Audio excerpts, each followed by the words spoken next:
Pour commencer cette édition, direction Belfast, qui vient de connaître une nouvelle nuit de heurts en Irlande du Nord, donc la deuxième nuit consécutive, des violences xénophobes après une attaque au couteau pour laquelle un réfugié soudanais a été inculpé, des violences attisées par l'extrême droite britannique. Hervé Amaurik, vous êtes à Belfast en Irlande du Nord. Bonjour Hervé, bilan d'une nouvelle nuit de violence et quelle réaction ce matin ?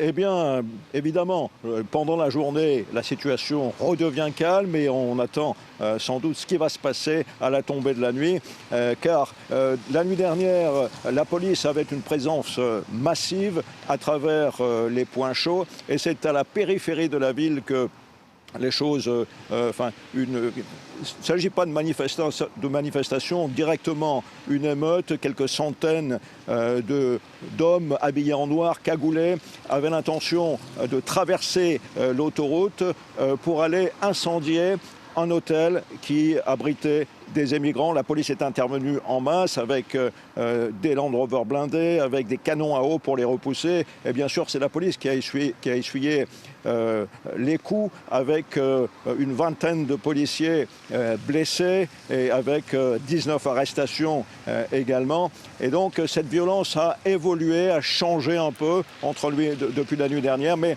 la police dit que elle sait que circule sur les réseaux sociaux parmi les groupes d'extrémistes et de gens d'extrême droite une liste de cibles potentielles. Ce sont des hébergements non pas seulement de migrants mais de minorités ethniques. Le ministre britannique chargé de l'Irlande du Nord, Hilary Benn, a dit qu'il y avait un sentiment de peur dans ces communautés comme celle ici où je me trouve. C'est ici que lors de la première nuit d'émeutes dans l'est de Belfast, des bâtiments ont été brûlés, des groupes de minorités ethniques, des familles de minorités ethniques ont dû quitter leur maison.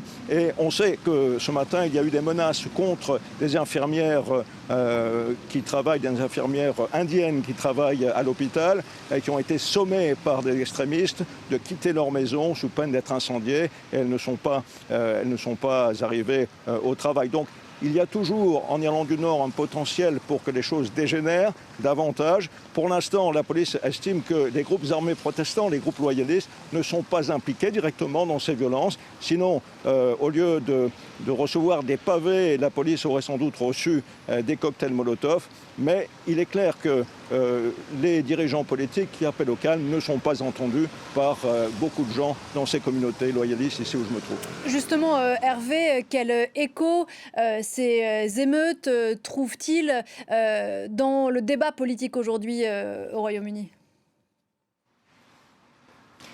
Il est clair que tous les dirigeants politiques ici, des grands partis, appellent au calme, appellent à la retenue, appellent à manifester sans violence. En revanche, il y a ceux, notamment à droite et à l'extrême droite, il y a les représentants des quartiers ici où je me trouve, les démocrates unionistes, à tous les niveaux politiques, y compris leurs dirigeants, la vice-première ministre d'Irlande du Nord et le chef des démocrates unionistes, qui demandent qu'on revoie les règles sur l'immigration, car ce Soudanais qui est accusé de tentative de meurtre désormais est arrivé par la République d'Irlande, il venait de Paris et donc ces élus demandent qu'on revoie les règles sur l'immigration. Et maintenant la question est posée ici, est-ce que leur demande de revoir les règles sur l'immigration, ce débat sur l'immigration n'incite pas les violences? C'est la question qui se pose, c'est la question qui circule ici. En tout cas,